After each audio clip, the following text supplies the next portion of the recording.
WVW Broadcast Network and The New American are pleased to present The New American TV with your host, Rebecca Terrell.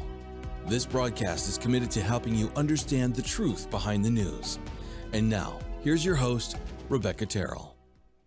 Welcome to The New American TV, where we bring you the truth behind the news.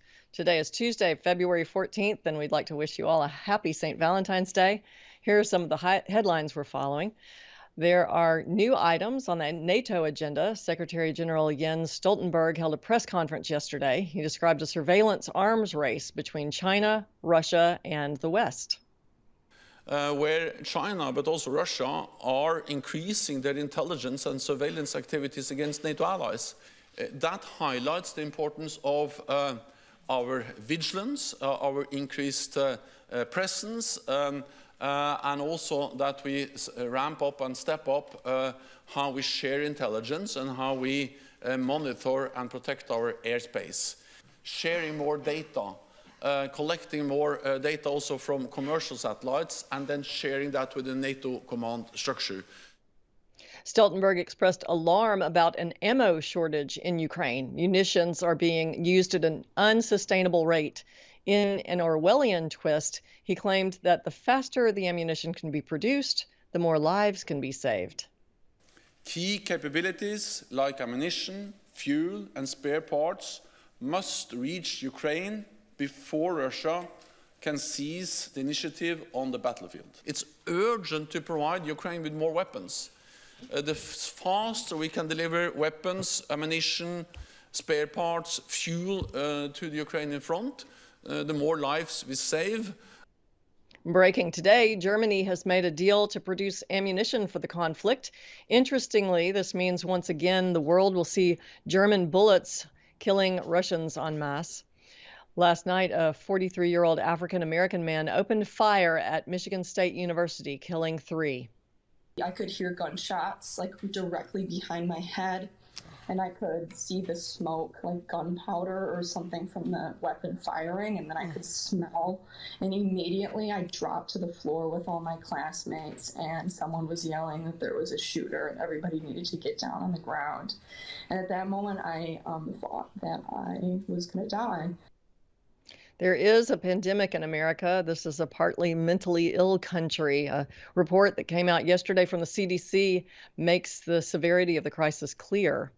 Teenage girls in particular are suffering. In addition, adolescents and teens who practice homosexuality are more depressed and mentally ill than other categories of teens. Increasingly, kids take to social media to express their feelings. But social media use appears to be making these situations worse. The research indicates that cyberbullying is driving some of these outcomes, and excessive screen time is itself linked to depression. In America, the answer to a mental health crisis is to medicate, medicate, medicate. The consequences of this attitude are reflected in a tragic case out of Duxbury, Massachusetts. There, a mother named Lindsay Clancy strangled her 3 children to death while under the influence of a cocktail of prescription medications. He removed the bands and begged them to breathe. He continued to scream uncontrollably and screamed for officers to come to the basement. The dispatchers are hearing this and they send help down to the basement. And when they encounter Patrick, he yells out, "She killed the kids." This woman was prescribed 13 different mood-altering prescriptions for her postpartum depression. The effect of those drugs was to turn her into a, quote, zombie. Daniel, we're so clearly in a mental health crisis. That's what's maybe most alarming, is though our ways of fixing the problems appear to be making it worse. Yeah. Jonathan Haidt, the social scientist, just recently had a paper called "The Teen Mental Health Crisis Began in 2012," and he talks about the usage of social media and how that's driving, mental illness. Really, it's weaponizing it, and like for instance, all the challenges that they'll have kids do, like the licking toilet bowl challenge, and I'm not making that up. Like things or eating cinnamon challenge, like all these things that can actually cause them to hurt themselves. And so there was a woman named God, what was her name? Susan Greenfield, I think. And she wrote a book called Mind Change. And she was a neurophysiologist. And she was talking about the neurological changes that take place in the brain under the influence of social media and B.F. Skinnerian, reflex manipulation that these platforms can do regarding young people, especially young people as their brains are forming. And so, yeah, so Jonathan Haidt, he noticed a clear connection between mental illness and the arrival of social media, which, by the way, the people who actually run these companies do not allow their children to use. Bill Gates famously limited his children to an hour of the computer a day and did not allow them to go on social media. Same thing with the former president of Facebook, who was interviewed by The Guardian. He said that, this is unethical, and we're purposely depressing people, because when we depress them, basically they want to self-soothe, so they buy more things to self-soothe, so we flood them with ads after we've depressed them, and they're knowingly doing this. And then you pile medication on top of it, and these meds that are for antidepressant, anti-anxiety, all have black box warnings about suicidal ideation. That's why we're seeing all of these child suicide rates are skyrocketing. And I will say, too, from a nursing perspective, true clinical depression has to do, like if a husband and wife, one of them is ill with a terminal illness and the other one is a caregiver, that caregiver will often suffer true clinical depression, where old hobbies are no longer of interest. You can't even taste food. All your food tastes like cardboard, even your favorite foods from days gone by have no allure to you. And that is a form of clinical depression that truly does need help. But these kids are getting depressed because of their behavior. It's not because of a chemical imbalance or anything like that that's going to be solved by they're being purposely depressed, like Facebook back in 2012. And I think we used this example the other day, where Mark Zuckerberg apologized for it bears repeating that Mark Zuckerberg's degree at Harvard he was pursuing a degree in psychology, not computer science. And so he was doing a giant psychology experiment. And so he knew that if you, for instance, were a fan of pets, if you had like PETA stuff on your page and stuff, he would start flooding your feed with animal cruelty videos. He knew if you were on the left, he would flood your feed with Donald Trump videos, or vice versa, to purposely trigger depressive states to be able to market and sell things to people. Google has a white paper explicitly about this phenomenon, where they put people in stress situations. For instance, they'll be able to use geolocation on the phones and know if a bunch of people are in close proximity to each other. So if all the phone signals are close together, they know that you're in a subway car, or they know you're in an elevator, and they know that you're going to have increased levels of stress. You're likely to disappear, absent yourself inside your phone. So at that point, when you're in that stress position, with more ads. So they've created algorithms about this. I wanted to touch something just really quickly too, just to circle back to the first story on Jens Stoltenberg. This bears repeating just really quickly, because the mental illness thing plus the drugs leading to shootings kind of reminded me of NATO and shootings and bullets. And there was a study recently that said that if we had a hot war in China, the United States would only have about enough bullets for a week. We're wasting all of our ammunition in the Ukraine. We're sending it all there. But I wanted to make this really quick point. Jens Stoltenberg used to be the prime minister of Norway. And so Norway was recently implicated in the Cy Hirsch story about the United States blowing up the Russian pipeline, Nord Stream 2. And so Jens Stoltenberg, who was the prime minister of Norway, then became the head of NATO. So he has an interested motive in kind of trying to cover this up, because Jens Stoltenberg, it was said in the Cy Hirsch article that what the United States did was an act of war against Russia. And so the irony of Jens Stoltenberg talking about saving lives when he actually helped facilitate and coordinate an act of war, it's phenomenal sociopathy. Orwellian, absolutely. And yesterday we discussed the train derailment in Ohio. Additional train derailments have been reported in South Carolina and Houston. At least one of those trains was transporting hazardous chemicals. This comes as reports are emerging that the recent train derailment in Ohio involved even more chemicals and carcinogens than initially reported.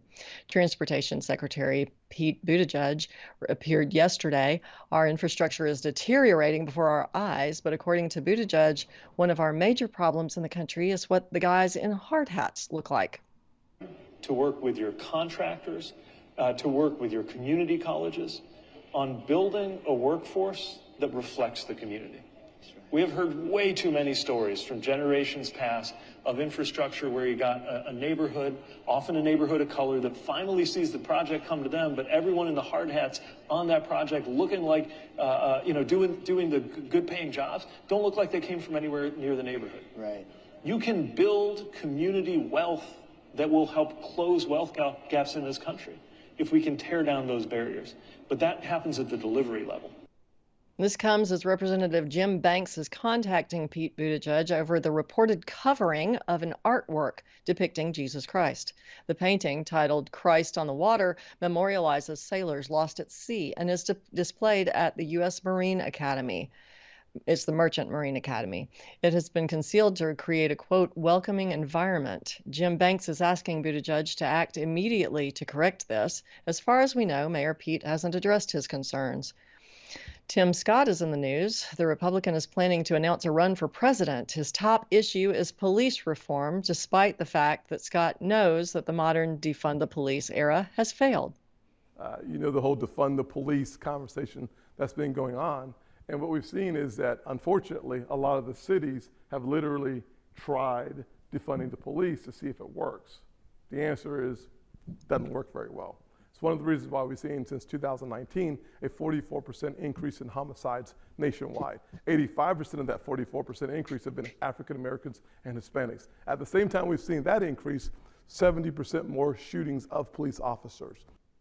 Scott's priority is still being tough on police rather than tough on crime, and Tim Scott believes that racism is a pressing issue that needs a government response. When you can't go for a jog as an African-American man, that questions whether or not your intrinsic value is on par with every other American. So we need to wrestle with these very significant issues. For those who believe that racism is dead and gone and that 99.9% of any group is pure, they're just living in a different universe. We have more than 20,000 murders in America annually. On average, only half of those are solved. Daniel, how out of touch are these politicians? Yeah, especially Tim Scott, who's from South Carolina, who, as the piece just said, is going to be running for president, as will Nikki Haley, also from South Carolina. She just announced today, by the way.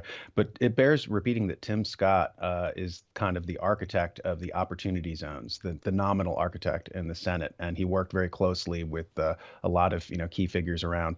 And when Black Lives Matter was destroying hundreds of cities around the country, I think it was 400 that there was actually property damage.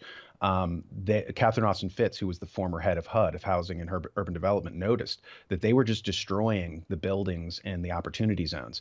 That Mr. Scott said, okay, well, we're going to lay aside this location for African American businesses or Hispanic businesses or whatever, and give them choice real estate, and we'll give them grants and subsidies to do that. So ironically, as Black Lives Matter was shouting about black justice, they were destroying black businesses in these opportunity zones. And so Catherine Austin Fitts points out that the opportunity zones, number one, have been used for all sorts of nefarious things.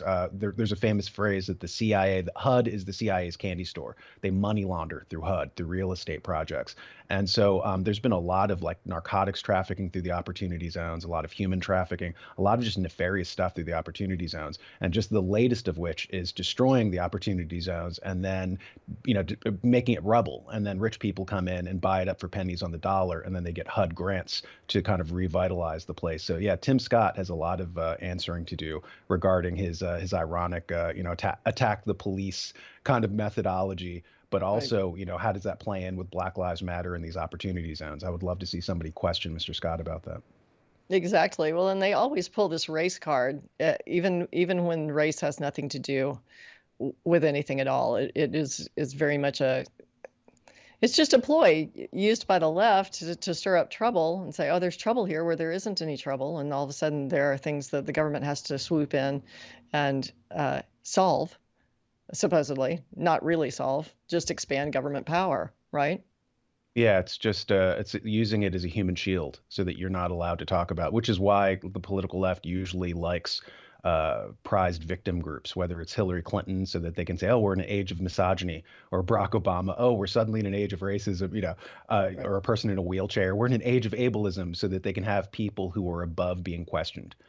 So that ironically in a republic is the biggest argument against having this, because we need politicians who are able to be questioned. And so they felt fully within their rights to question Trump. But when it comes to these issues, you can do all sorts of nefarious things, put a black human shield in front of it and go, oh, to question this narcotics trafficking or this human trafficking or the opportunity zones and the CIA's money laundering. Oh, you must be against African Americans. So yeah, I think that's exactly Mr. Scott's methodology. You bet it is. Well, Daniel, thank you so much for those insights, and we will see everybody back on the other side of this break.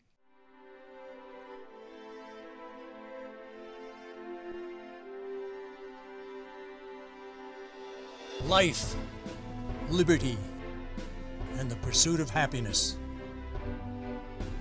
The Declaration of Independence proclaims God-given rights, and we intend to protect them. Working with people like you for over 50 years, preserving freedom and building a better tomorrow. Safeguarding the Constitution by limiting government power. We are restoring liberties, educating voters, and leading the freedom movement. Join with us. United, we will defend our rights. We are all Americans. We are the John Birch Society.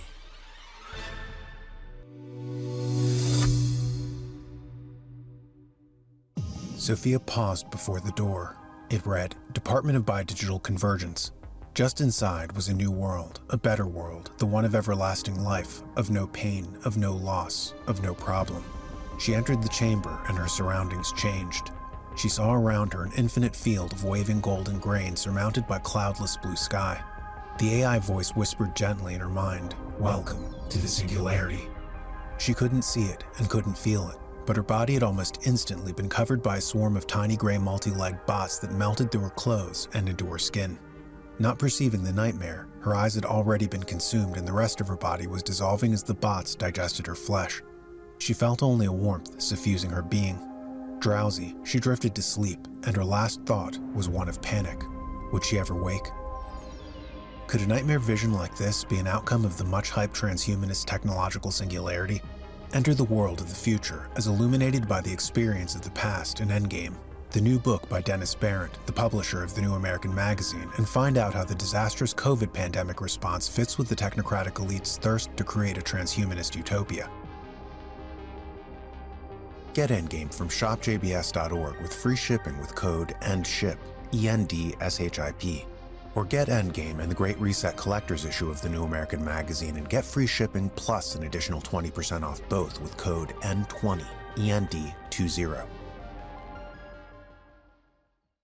Welcome back to the New American TV, where we report the truth behind the news.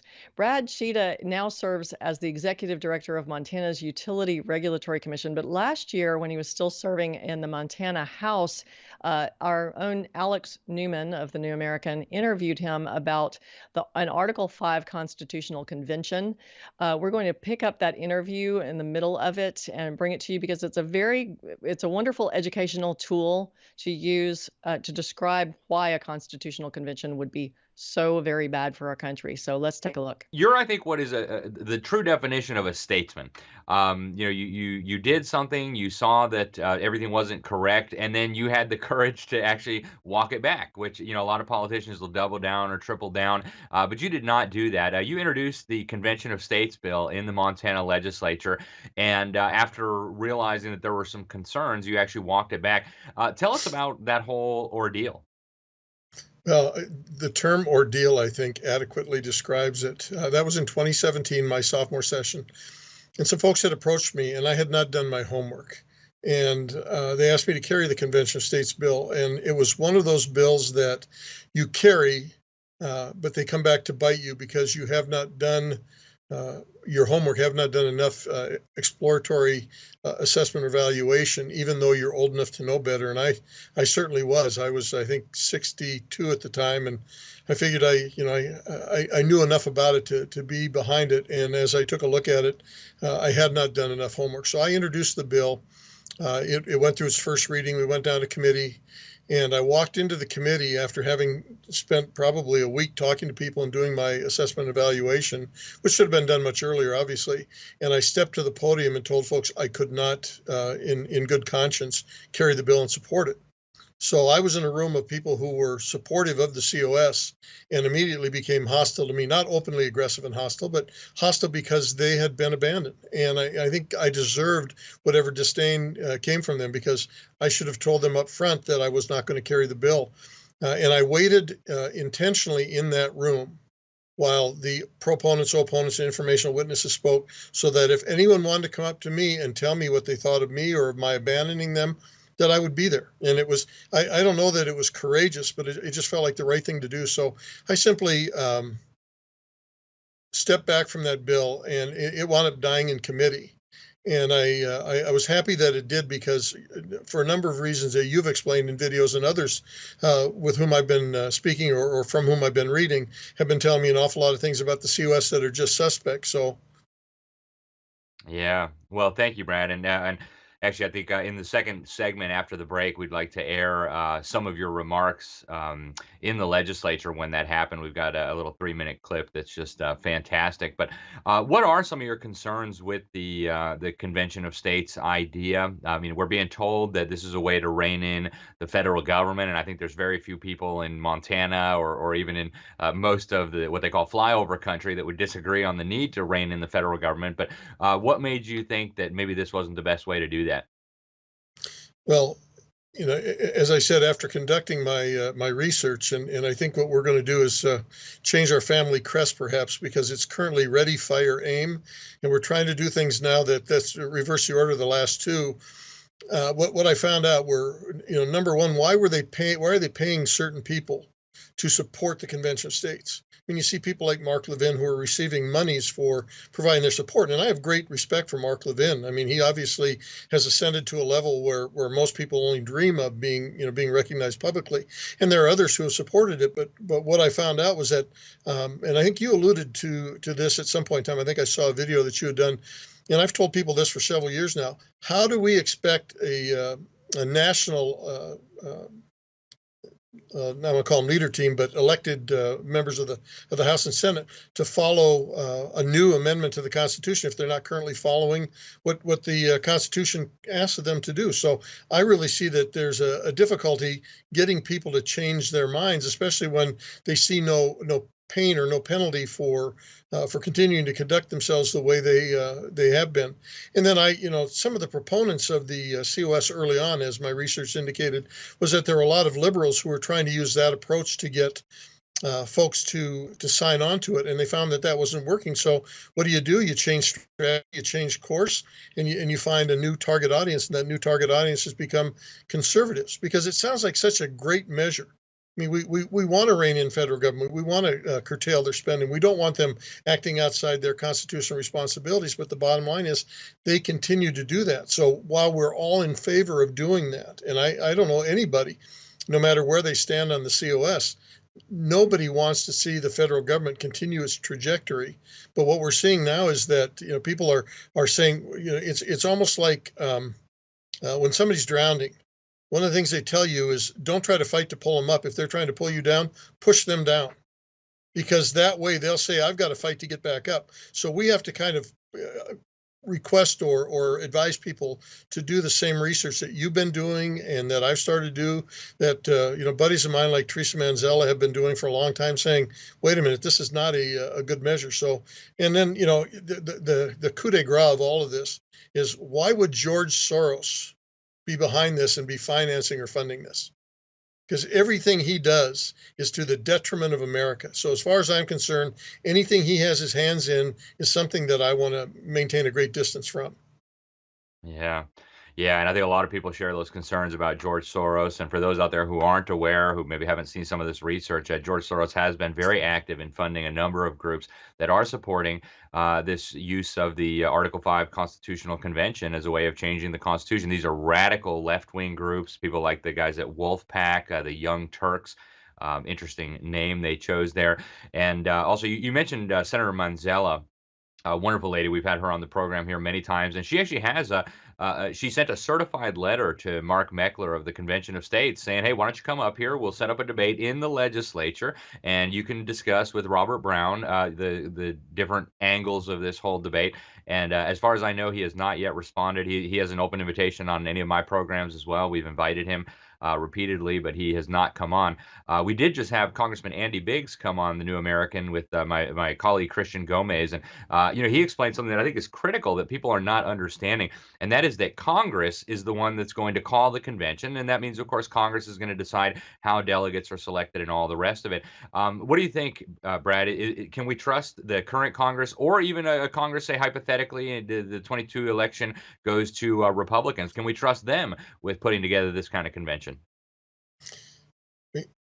It's hard to really assess what my feelings are about the federal electorate, because I don't know a lot of them personally. If they were all like Matt Rosendale, I'd have no problem with it, because Matt has been a stalwart conservative. I mean, I have a great personal relationship with Matt. I can get on the phone and talk to him almost any time.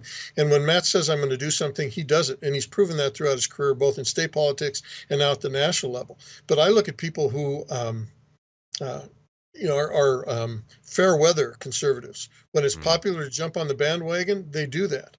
I can't remember what the exact quote was, but it talked about, when an initial group of people become patriotic, they're standing up against, fire from both sides. But when patriotism becomes popular, then everybody hops on board. And that's oftentimes what we see. We see, political figures who poll test everything and say, is this the right thing to do? Do the polls tell me that I should be doing it or not? And as far as I'm concerned, it's not real difficult. Look at what the Constitution tells you to do.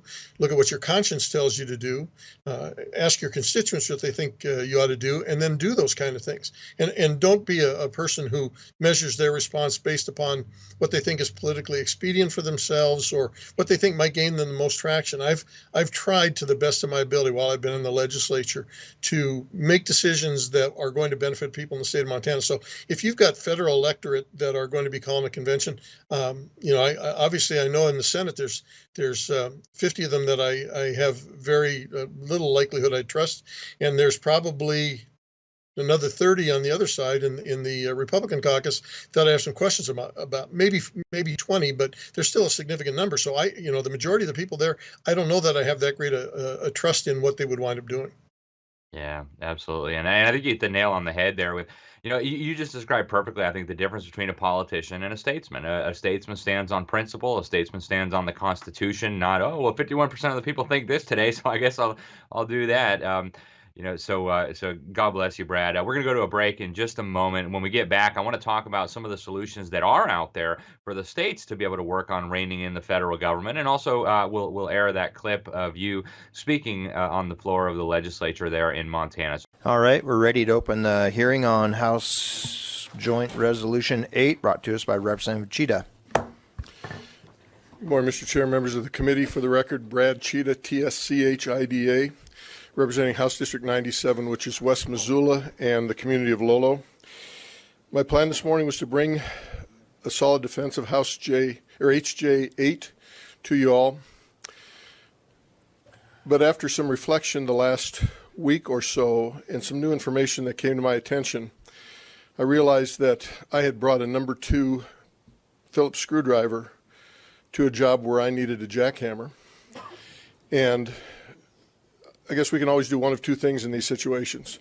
We can staunchly defend why we took the position we did, even though we know it's wrong, and try to make a solid argument out of it. Or we can admit that we were wrong or used the wrong tool, had the wrong tool to try to address a matter. A resolution of states under Article 5 is not necessarily meant to change the behaviors of individuals that we know are inappropriate, or at least we believe to be inappropriate.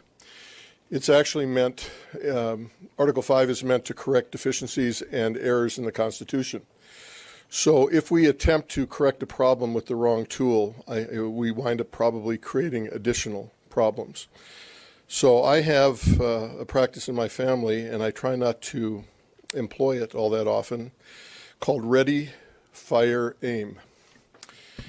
And we do that on a number of occasions, and so I try to avoid that at all possible, if at all possible.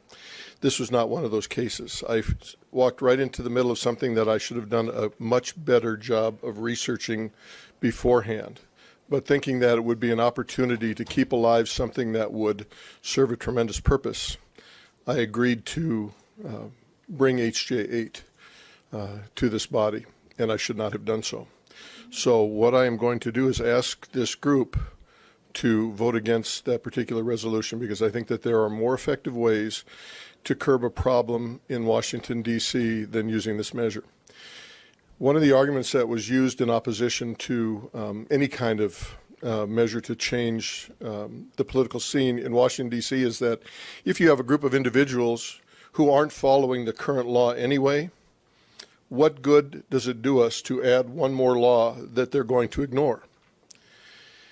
And if we have the wrong process to bring a law that's going to potentially be ignored or may result in a negative action or a negative outcome, why do we do that? So, Mr. Chair, members of the committee, I would ask that HJ 8 either be tabled or that if you do bring it up under a motion to do pass, that it not be passed in this committee, Mr. Chair. All right, folks, some powerful words there. Brad, a lot of people say, well, okay, if you don't want to do the Convention of States, well, what do you want to do? Obviously, I think we all agree there's a real problem right now. What are some of the tools available to state legislatures and state legislators to try to deal with some of these unconstitutional usurpations coming out of Washington, D.C.?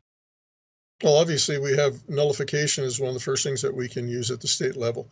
We can just, we're going through that right now. We had 3 federal judges that want to draw district lines for our public service commissioners, and we could not get a sufficient number of our caucus. We only got 50 out of 67 members to sign on to a letter that would say we would limit our a special session to a single issue, and that would be drawing the PSC district lines.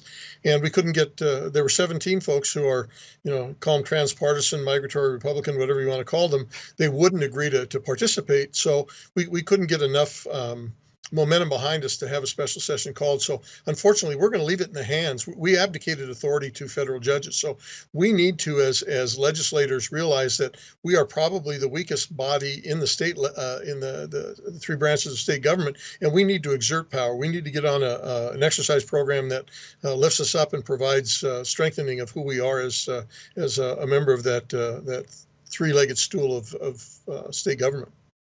Yeah, and actually, that's exactly what the founder said, that the legislative branch needs to be the strongest of the 3. They're the ones who are making the laws. So, absolutely. And the other thing we need to do is concentrate on what's best for the people in the state of Montana. And I'm going to interject this. When I first ran in 2014, I came across something that's kind of become a mantra for me, and that was the difference between a politician and a public servant. And it said a politician is looking ahead to the next election, and a public servant is looking ahead to the next generation. And so my focus has been on the next generation. I don't need to have another addition to my resume. People aren't going to say, okay, we're going to hire you for a job. I'm 68 years old. They're not going to hire me and go, okay, have you served in the legislature? Good. That's going to determine whether we hire you or not. So I went into this thinking that I wanted to make life to the best degree possible in Montana better for my kids and grandchildren and for those of everybody else that I represent, not just the people in my House district, but across the state, because the decisions that we make as individual legislators don't just affect a particular part of the state, they affect the entire state. And so that's our job. Yeah, absolutely. And Brad, one of the issues that you worked on, I think in the last session, was the out of control big tech companies censoring and silencing and canceling people whose views they disagree with, conservatives, Christians. Talk a little bit about that and how you see a role for state governments in trying to rein some of that in. Well, I think we have an awful lot of power at the state level to be able to look at those big tech corporations and say, no, you can't do that in our state. And we worked with a gentleman who's not an attorney, but a very brilliant guy out of Arizona. And Marty put together a real interesting plan of attack. Unfortunately, we had 48 or 49 of our 67 Republican electorate who voted for the measure. So of the 3 members other 2 members in Missoula, because there's 3 elected members from Missoula have an R after their name. The other 2, one of them voted for it and the other one voted against it. And I think the one that voted against it was following the cues of somebody that they shouldn't have been. So we need to look at what is good for our citizens, and tech censorship is absolutely not good because they are putting their foot on the scale for one side of the electorate, that being the liberals, and saying, conservatives, you don't have a place here. Your voice is not important enough for us to hear you. So they're censoring us. So we need to get I'm going to bring that bill back, presuming I'm elected to Senate District 49. I'm going to bring that bill back and run it again and see what kind of luck we have. Fantastic. Yeah, actually, just yesterday I was talking to Dr. Robert Malone, who broke the internet when he went on Joe Rogan's podcast. He said this is so dangerous to have, big tech companies in Silicon Valley deciding what we can discuss and share and learn about medicine, about science. I mean, lives can literally be put at risk when you're silencing an entire side in a debate. It's just unbelievable. It's so interesting that Representative Sheeta saw the truth after he had already introduced a bill to call for a constitutional convention, and then he saw the danger and withdrew that. So we are going to take a break here, and we will see you back for some legislative updates. As a lumberjack, I've been cutting wood for decades. My job is pretty straightforward.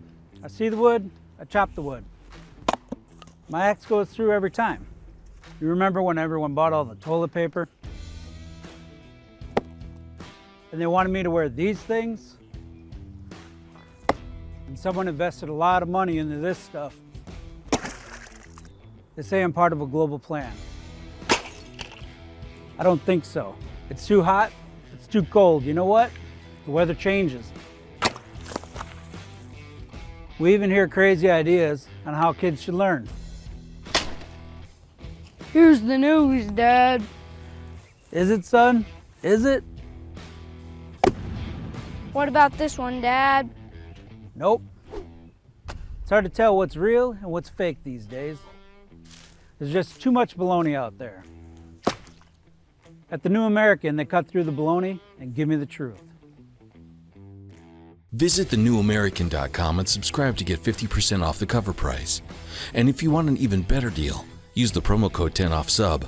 Again, that's 10OFF-SUB for more than 50% off. Welcome back to the New American TV, where we report the truth behind the news. Of course, there are a lot of people talking about World War III in regard to Ukraine. There's some interesting developments legislatively when it comes to that topic. And joining me now from our studio in Appleton, Wisconsin, are Christian Gomez and Ben Faulkner. Hello, gentlemen. Thank you for being on the program. Thank you for having us. Absolutely. Well, go ahead and let's dive into this. This is a very important development on Capitol Hill in regard to Ukraine.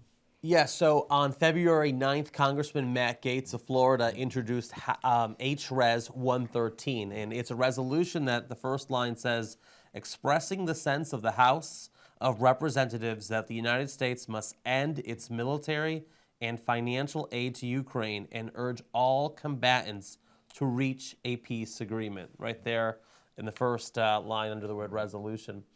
So this is a significant resolution that's been introduced because it backs the principle of non-interventionism, which is what the Founding Fathers urged and heeded that we would follow in future generations to their posterity. So the bill, as of right now, actually has 10 co-sponsors, Congressman. So in addition to the lead sponsor, who is Congressman Matt Gaetz. The other co-sponsors, of course, you see Matt Gaetz there on the screen. The other co-sponsors, by the way, are Andy Biggs, Paul Gosar, Marjorie Taylor Greene, Thomas Massey, Ralph Norman, Matthew Rosendale, Mary Miller, Anna Paulina Luna, Barry Moore, and Lauren Boebert of Colorado. So obviously we need to get much more co-sponsors for this bill. And of course, with it being a sense of resolution, it doesn't have the power to necessarily prohibit President Biden from stopping the military aid he's doing. But nevertheless, this is an important piece of legislation because if it were to pass in Congress, for full majority in the House and Senate, you would think that the same majority that would theoretically pass something like this would stop giving all this unconstitutional aid to Ukraine. Right. It's unfortunate that we only have 10 co-sponsors. What should people do about contacting their own congressman? We don't have an alert out yet on jbs.org, but we will in the next few days. So be out on the lookout for that on jbs.org/alerts. It'll be under the federal alerts. We're going to have a pre-written alert there that is editable and people can send to their state, to their federal legislators, to their congressmen, the U.S. House of Representatives and senators, that is, urging them to support the resolution so we can get much more co-sponsors and a Senate companion to this very important bill. Absolutely. Yeah, and I would say, I was just going to add that it's critically important that this bill pass. As we've seen since 1945, all of these American interventions have really been unsuccessful. And I think now, Christian and I were just discussing this, but it seems like the goal now for America is to basically drag Russia into a kind of quagmire that will drain their resources and make Russia look bad on the international stage, but at the cost of Ukrainian lives and at the cost of Russian lives. And we don't want to see chaos, and we don't want to see this kind of failed strategy that's so often come from the Pentagon and the DoD. So let's end this conflict. Let's make peace with Russia. The John Birch Society has very strongly always been on the side of peace. We've kind of been controversial in the past. When Vietnam hawks were out there in the media saying that we needed to be in Asia, we were against it. We were against the war in Afghanistan, the war in Iraq. We were right. And I think we're right again that these wars are not in the best interest of the American people or the people of the world more generally. Absolutely. Rebecca, earlier in the program, you mentioned the Nord Stream pipeline, and even in introducing us, you mentioned World War III. Well, last time I checked, the Congress hasn't issued a declaration of war against Russia, nor are we officially in a third world war. But I don't think President Biden has received that memo with this attack that was authorized on the Nord Stream pipeline and so forth. So we have a situation right now in Ukraine where there are American munitions, American tanks, American resources are being used, and maybe even American soldiers, who knows, maybe covertly, could be there as well. There's indications that could be the case. We don't officially know. But this could certainly escalate into a third world war, a war that the American people haven't urged Congress to be involved in. So it's very imperative that we pull out before we get dragged into an undeclared, unconstitutional, protracted war, especially with a nuclear power like Russia. This is foolhardy. Well, exactly. And also the track through history that Ben just took us on, the result of each one of those wars has been more centralized power, more power in the hands of the United Nations, more ceding our military to United Nations command. So we know that, and we know the Great Reset is the goal. They've declared that already. This is all, wouldn't you say this is all part of that? Absolutely. Yeah, I agree. Also, take a look at how we pulled out of Afghanistan. It was utterly undignified. We gave enormous quantities of, vehicles and ammunition, weapons, etc., to enemy forces. But so often what you see is that war really is a racket. There was a book by that title written several decades ago. But these military contractors get very wealthy off of these conflicts, and so much of what is occurring is really done for a kind of profit motive, and that may be the case in Ukraine now. We don't really have hard evidence of that, but if the past is to kind of predict the future, there is, these military contractors are probably doing well as a result of this conflict. So we think it's imperative that we get out of this, region. Absolutely. Right, absolutely. And Kristen, did you say that there were some state measures that mimic this federal resolution? Yes. Well, similarly, there are these bills that have been introduced in various state legislatures. They're referred to as Defend the Guard Act, and they've been introduced in the states of Arizona, Kansas, Missouri, New Hampshire, Oklahoma, Texas, West Virginia, and Wyoming. We need more states to introduce these bills, but what these bills would do, they would prohibit combat deployments of those particular states' National Guards by the federal government in the absence of a congressional declaration of war. Like right now, we're involved in Ukraine, there's no declaration of war. So this would really hamper the ability of Biden or the federal government to send state National Guard forces whether they're being sent on the border of Ukraine, like on the Polish side, or even in Ukraine. It's essential that states pass these resolutions to prohibit the federal government from dragging us into a protracted conflict. So these resolutions would help. And lastly, last point I want to make, on top of all of these measures from Gates and the states that we're seeing, I would urge Congress to also consider getting us out of NATO, because ultimately all that NATO does is it threatens our national security, because our forces have to be committed to defend the borders of other countries. When, Lord forbid, I mean, right now we're seeing all these balloons and so-called UFOs. What if the Chinese or Russian Air Force theoretically decides to invade U.S. and Canadian airspace, but all of our military assets are over in Europe? It would take hours, days, weeks to get them back to the U.S., and by that point, it could be too late. So it would heed our national security. It would be much more efficient for our national security if our forces were here in the United States and not in Europe elsewhere. Our republic is not designed to be involved in all these foreign entanglements, and we should really be looking at what we can do for people at home. Clearly, we are in a kind of moment of deterioration in this country. How can we improve life for Americans? That needs to be paramount in the thinking of our politicians. It needs to be paramount in the thinking of the people of this country. So that's our attitude. All of these bills are available at jbs.org, and we will see everybody back on the others after these messages. If Americans want to remain a free and sovereign nation, more people need to understand the principles and values that built this great nation. At the John Birch Society, we have the organization, the plan, and the resources to do just that. Our founder, Robert Welch, said, "Education is our total strategy and truth our only weapon." Go to jbs.org to learn more, including how you can get involved to work locally and impact nationally. Join the John Birch Society today. Here's the news, Dad. Is it, son? Is it? What about this one, Dad? Nope. It's hard to tell what's real and what's fake these days. There's just too much baloney out there. At the New American, they cut through the baloney and give me the truth. The truth is hard to find, but the New American has it. Check it out at thenewamerican.com. All right, parents, listen up. We've all seen the countless examples of how radical leftists have been destroying American schools. It's no longer just about the terrible math and reading levels. Now, radical left teachers birthed from liberal universities are forcing gender indoctrination in kindergarten. They're teaching lessons on white guilt. Freedom Project Academy has perfected live online learning over the course of a decade. I get a ton of great feedback about this program, a ton. They're built on Judeo-Christian values, a classical curriculum. What does that mean? It means they're taught, your children are taught the way that the founding generations of the country. My own son Noah did Freedom Project Academy for several years when he was younger. The more we tell our friends about these things, the more people will get on board, and I believe that we can be the catalyst to some real change. We must save the West. Our way of life and our culture is under attack, and because of patriots like you and your project, I have optimism for the future.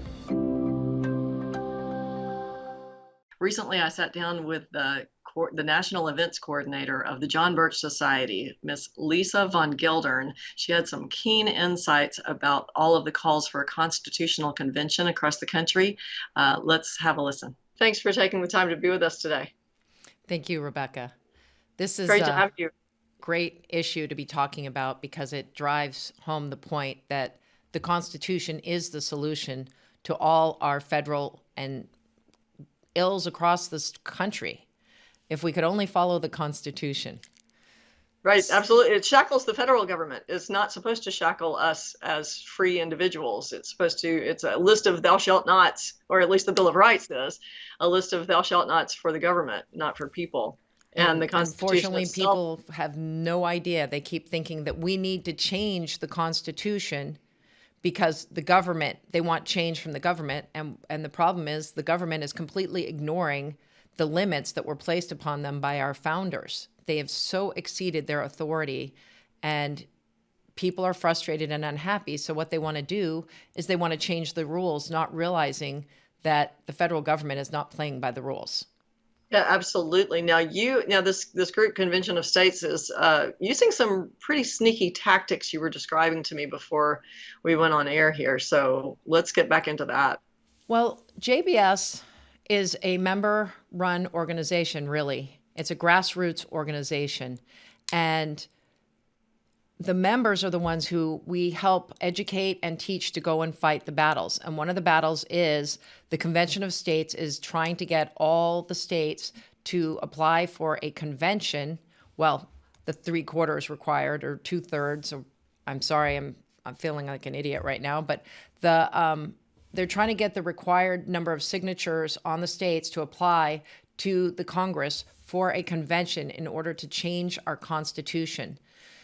The problem is that they're deceptive. They tell people that we need a balanced budget amendment or we need term limits. And they don't tell them that if we apply for a convention, you might lose your Second Amendment rights or free speech, which we're already struggling to maintain.